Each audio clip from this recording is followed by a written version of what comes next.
जी नाज़रीन, welcome back from the break. और अब बात कर लेते हैं पाकिस्तान तहरीक-ए-इंसाफ 8 फरवरी को मुल्क भर में पहिया जाम हड़ताल का कह चुके। अब देखना यह है कि दीगर सूबों में जो है वो सूरत हाल किस तरह होगी। सिंध में जो है वो ये कह दिया गया है कि किसी भी किस्म की कोई हड़ताल नहीं होगी, तमाम दुकानें जो हैं वो खुली रहेंगी। यकीनी तौर पर मरीम नवाज़ के सूबे पंजाब में भी कुछ ऐसी हालात देखने में आएंगे, लेकिन पाकिस्तान तहरीक-ए-इंसाफ जो है वो अपनी कैंपेन कर रही है।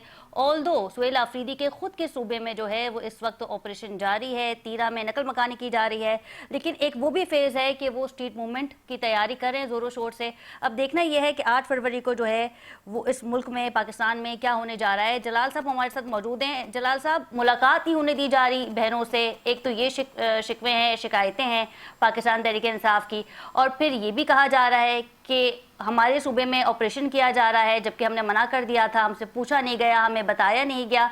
तो ये काफ़ी सारी चीज़ें हैं जो पाकिस्तान तहरीक इंसाफ हुकूमत से शिकायत कर रही है। आपके वुज़रा ये कहते हैं कि 2017 में अमन आ गया था केपी हुकूमत में, जब आप लोग वफाक में थे। इसका जवाब आप ऑल्दो मुझे दे चुके हैं, लेकिन इस तमाम चीज़ों को, इस तमाम सिनेरियो को आप कैसे देखते हैं?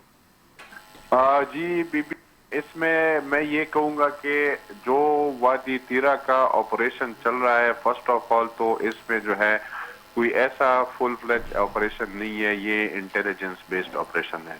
जो जिस तरह मेरे भाई ने मिसाल दी है कि बाजौड़ में भी इसी तरह कुछ अर्सा पहले एक ऑपरेशन हुआ था जो फुली इंटेलिजेंस बेस्ड ऑपरेशन था, और उसमें कोई इनखला नहीं हुई, कोई नकल मकानी नहीं हुई है। ये जो तीरा में अभी ऑपरेशन हो रहा है, ये जो है इंटेलिजेंस बेस्ड ऑपरेशन है। इसमें कोई जो है जरूरत नहीं है कि कोई लोग उधर से नकल मकानी करे या चले जाए, ठीक है। फर्स्ट ऑफ ऑल तो ये है। सेकेंडली, हुकूमत इस चीज को डिनाई कर रही है, और कत्ल कलामी की मदद चाहूंगी कि आप लोग खुद कह रहे हैं कि कोई ऑपरेशन नहीं किया जा रहा, सर्द मौसम की वजह से नकल मकानी की जा रही है। मैडम, इसी बात पे आता हूँ। बाकी दूसरी बात ये है कि इस ऑपरेशन के लिए जो है कैबिनेट ने खुद, केपी गवर्नमेंट की कैबिनेट ने जो है खुद अप्रूवल दी है 4 अरब रुपए का, ठीक है। मोबिलाइजेशन के लिए जब 4 अरब रुपए की उन्होंने अप्रूवल दी है, तो अल्टरनेटली इसका मतलब ये हुआ है कि आप ऑपरेशन के साथ एग्री है, इसलिए आप इसके लिए जो है फंड एलोकेट कर रहे हैं। तो ये सिर्फ और सिर्फ एक जो है ब्लेम गेम खेल रहे हैं और एक बहतानबाजी कर रहे हैं। बाकी इसके अलावा इसके साथ कुछ नहीं है। ये लोग जो है सिर्फ चाहते हैं कि आवाम और जो लॉ एनफोर्समेंट एजेंसीज है इनके बीच में जो है एक डिफरेंस पैदा हो जाए। ये बताएं कि 8 फरवरी को क्या होने जा रहा है। पाकिस्तान तहरीक इंसाफ कह रहे हैं कि मुल्क पहिया जाम हड़ताल होगी। इस वक्त हुकूमत आप लोगों की है, नून लीग की है। मैडम, मैं आपको ये हल्फन कहता हूं, बल्कि लिख के देता हूं कि 8 फरवरी जो है ऐसा गुजरेगा। इनका असल में इनका जो मकसद है, इनका मकसद पूरा नहीं होगा। इनका मकसद ये है कि 8 फरवरी को ये जो है 9 मई जैसा सानहा वापस रिपीट कर ले, उसको वापस दोहराए, जिसमें जो है ये इनके साथ बिल्कुल कोई भी लोग नहीं निकलेंगे।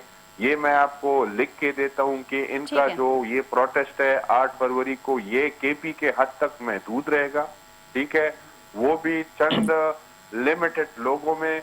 इसके अलावा ये लोग जो है एक्सपोज हो चुके हैं, लोगों को पता चल गया है कि ये पीटीआई जो है हमारे एहसासात और जज्बात के साथ खेल रही है। एक जो है एक सजायाफ्ता मुलजिम को निकालने के लिए पूरी कैंपेन चल रही है। पिछले 13 साल की जो है आप हिस्ट्री चेक करें कि इनकी गवर्नमेंट में आप मुझे जो है एक सबूत दे कि एक जो है 2 कमरों का एक स्कूल बनाओ, ठीक है। कोई डेवलपमेंट नहीं है, कोई परफॉर्मेंस नहीं है, कोई गवर्नेंस नहीं है, और वो ये लोग सिर्फ और सिर्फ शिराजी साहब से कमेंट ले लेंगे। शिराजी साहब, क्या समझते हैं आपकी गवर्नेंस नहीं है? सुहेल आफरीदी की हुकूमत में जो है वो 2 कमरे को स्कूल भी नहीं बना, जिस तरीके से जलाल साहब कह रहे हैं, वो मैनेज नहीं कर पा रहे, और उनका ज्यादा जो फोकस है वो स्ट्रीट मूवमेंट पे।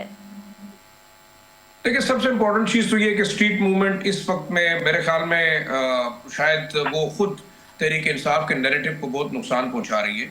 जिस तरीके से अगर आप एक तरफ सूबे के अंदर हालात देखें, सिर्फ तिरा का मसला नहीं है, नॉर्थ वजीरिस्तान है, साउथ वजीरिस्तान है, मोमंद है, बाजोड़ है, वहां पे भी लाइन ऑर्डर क्या, बल्कि इवन आपके डेरा इस्माइल खान और बनू के अंदर करक तक आपके इवन प्रोविंशियल कैपिटल से 60-70 किलोमीटर तक जो है दहशतगर्दी काफी ज्यादा पेनिट्रेट कर चुकी है। तो इस वक्त में मेरे ख्याल में इस किस्म की मूवमेंट करना ये खुद पीटीआई के नैरेटिव को खुद नुकसान पहुंचा रही है। दूसरा, देखिए 8 फरवरी की जो काल है, बेशक आप एक अच्छी हड़ताल कर रहे हैं, पूरे पाकिस्तान में भी कर ले, क्या होगा? क्या उससे आपका लीडर या कैदी 804 बाहर आएगा? नहीं आएगा।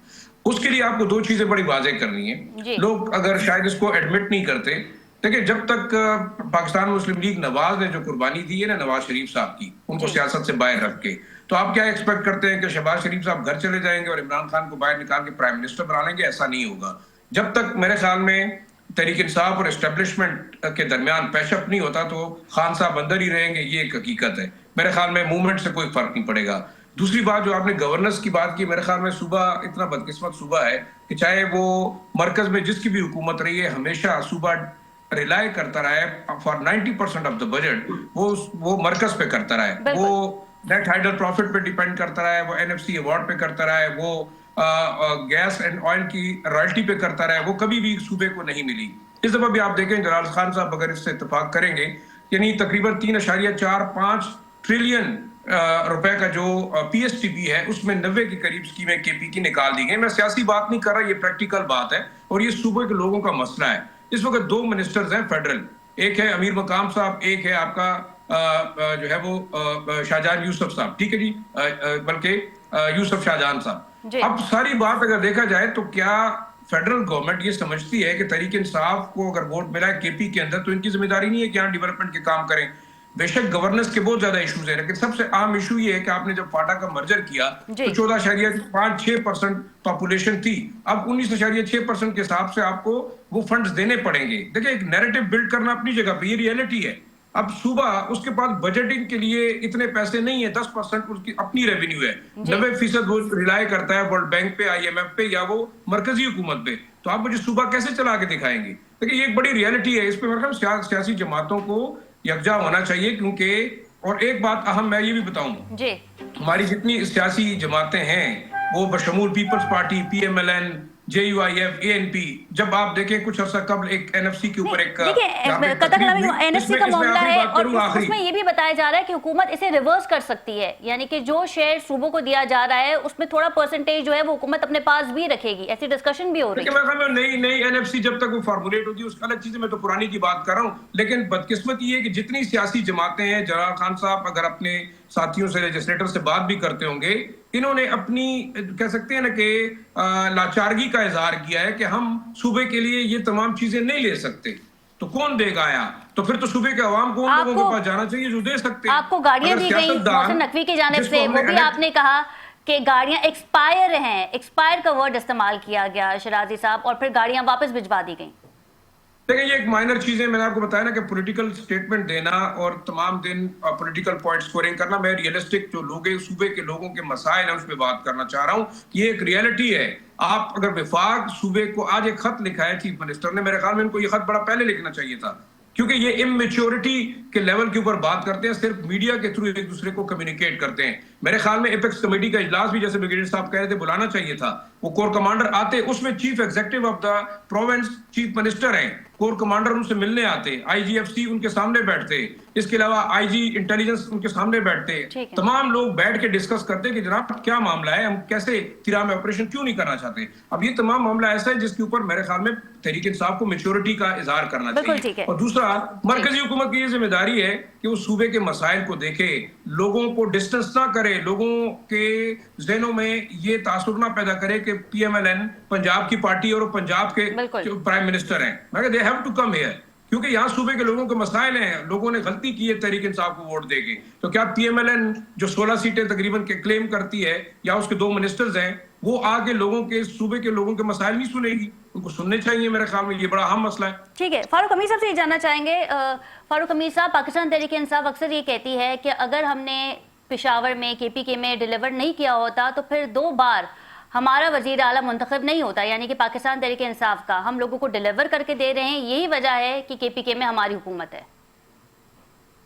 नहीं, देखिए ये बात तो दुरुस्त है कि CM KP एक अपना इलेक्टेड चीफ मिनिस्टर है, और ये भी कोई इसमें भी कोई दो राय नहीं है कि पूरी कोशिश जो जमहूरी तरीके से, जो पॉलिटिकल तरीके से कोशिश होती है, वो जब वो इलेक्ट हुए थे चीफ मिनिस्टर, तो देखें सारे 91 और तकरीबन 92 जितने उनके वोट्स हैं, कोई वोट टूट नहीं सके और कोई लोगों ने डिफेक्ट नहीं किया और पूरा इनको वोट दिए। तो from that point of view he is the popularly elected chief minister. हमें एक चीज ध्यान में ये भी रखनी चाहिए कि जो पॉपुलर इलेक्टेड चीफ मिनिस्टर होते हैं, मिसाल के तौर पे जुल्फिकार अली भुट्टो ने अपने दौर में एक बड़ी गलती की थी जब उन्होंने अताउल्लाह महंगल की एक इलेक्टेड गवर्नमेंट को डिसमिस किया था, गवर्नर रूल लगाया था, तो कितना उसके बाद प्रॉब्लम आया था बलूचिस्तान के अंदर, आपको याद हो। मैं सिर्फ मैं आपको याद दहानी करा। इंपॉर्टेंट चीज क्या है जी जनाब, ये पूरी तैयारी कर रहे हैं, मोबिलाइजेशन कर रहे हैं 8 फरवरी के लिए। मैं समझता हूं कि केपी के अंदर ये बिल्कुल इनकी मोबिलाइजेशन होगी जिस तरह ये चाहेंगे, क्योंकि उनकी गवर्नमेंट है वहां पे। बिल्कुल। और लेकिन दीगर सूबों में बिलखुसूस सिंध, पंजाब और इस्लामाबाद की अगर बात की जाए, क्योंकि डी चौक के नारे जो हैं वो नहीं, मुझे मौका दे, मैं आपने बात मेरी बीच में काट दी। जी। तो केपी में तो मेरा ख्याल है ये जो ये चाहेंगे तकरीबन कर सकेंगे, लेकिन पंजाब में आपको मालूम है कि यहाँ पे बहुत ज्यादा पुलिस का रोल है और इनकी गवर्नमेंट भी नहीं है। और 6, 7, 8 फरवरी को तो वैसे ही पंजाब जो है, पंजाब के लोग जो वो तो बसंत मना रहे, पतंगबाजी कर रहे होंगे। और आपको पता हमारे लोगों का पतंगबाजी और ये गाना बजाना, इन चीजों में ये जो तफरीह वाली एक्टिविटी होती है, इसकी तरफ उनका बड़ा रुझान होता है। तो लिहाजा मैं पंजाब में ठीक है थोड़ा बहुत इनका हो गया, लेकिन उससे ज्यादा नहीं। बिल्कुल आपका पॉइंट आ गया। बहुत शुक्रिया ब्रिगेडियर साहब आपके वक्त का। इनके हमरा थे शराजी साहब, जुलाल खान साहब ने भी हमें ज्वाइन किया था, आपका भी बहुत शुक्रिया। नाज़रीन, प्रोग्राम का वक्त खत्म हुआ। अपनी मेजबान खतीजा राठौर को इजाजत दीजिए। अल्लाह निगहबान।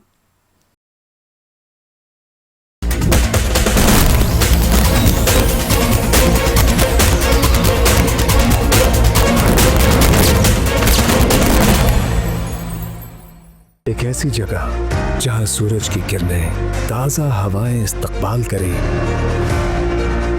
जहां ख्याल को तकमील और ख्वाब को ताबीर मिल गई। एसबी बिल्डर्स एंड डेवलपर्स पेश कर रहे हैं 12 रौनक आबादी के दरमियान द लॉर्ड्स विस्टा, जदीद तरीन आसाइशात के साथ दौरे हाजिर का एक मुनफरिद रिहायशी मंसूबा, 4, 5 और 6 कमरों के apartments,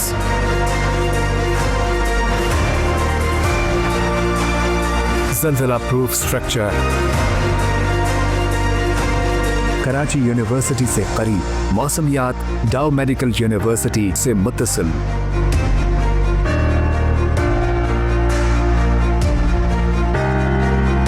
swimming pool, family park, modern gymnasium, jogging track, जदीद एलिवेटर्स, कार पार्किंग, 24 घंटे सिक्योरिटी और स्टैंड बाय जनरेटर।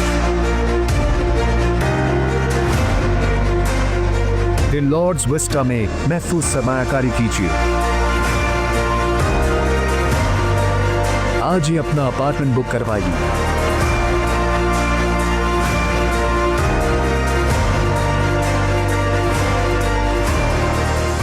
ये जिम्मेदारी अब आपकी।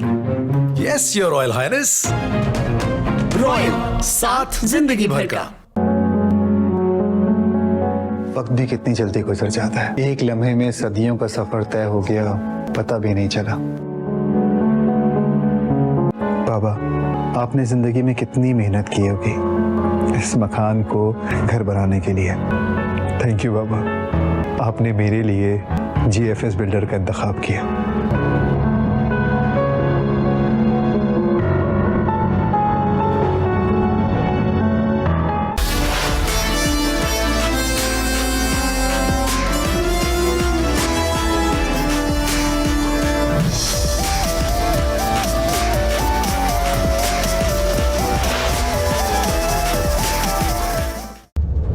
साला सहाफत के दुरानिये में बड़े उतार चढ़ाव देखे, माशरे के हर पहलू को देखा और उजागर किया,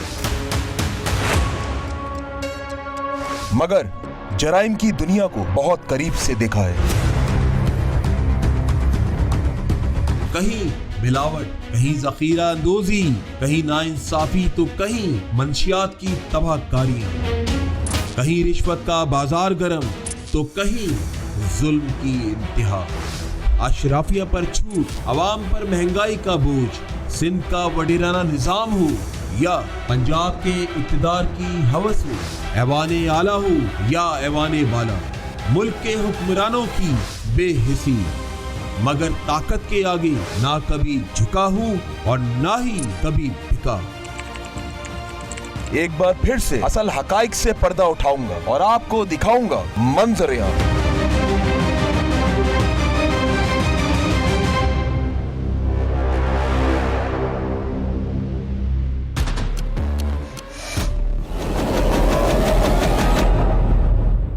आप देख रहे हैं 5 न्यूज।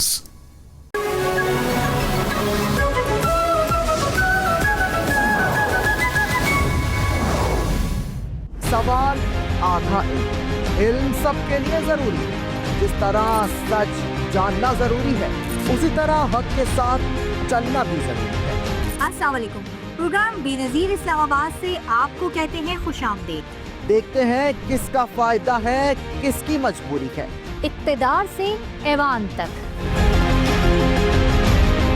आम आदमी से सियासतदान तक, खबर और उसकी अंदरूनी कहानी, नशेबो फराज से गुजरती पाकिस्तानी सियासत, जानने के लिए देखिए बेनजीर इस्लामाबाद से। अल्लाह हाफ़िज़।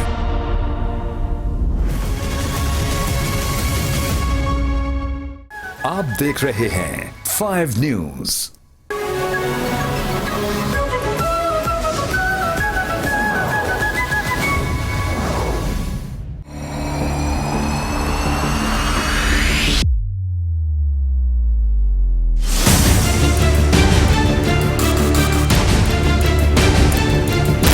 आप देख रहे हैं हम पूछेंगे और मैं हूं आपका मेजबान मोहम्मद अकबर तारिक।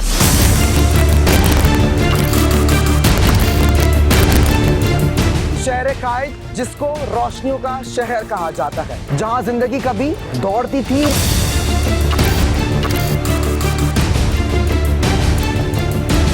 आज गर्द, शोर, टूटी सड़कों ने बद इंतजामी का ढेर बना के रख दिया है। कभी पूरी गली साफ करते ही नहीं है। ना बत्ती है, ना पानी है, ना गैस है। देखो तो सही जाके आप, कोई आगे पूछने वाला नहीं है। वोट के टाइम पे सब आ जाएंगे वोट लेने के लिए, काम के लिए कोई नहीं आएगा। जमात इस्लामी जो है काम करवा रही है।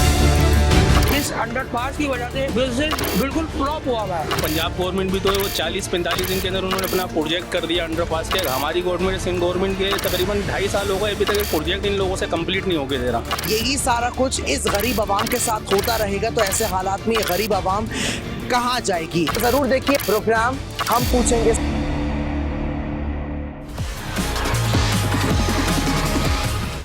आप देख रहे हैं 5 न्यूज।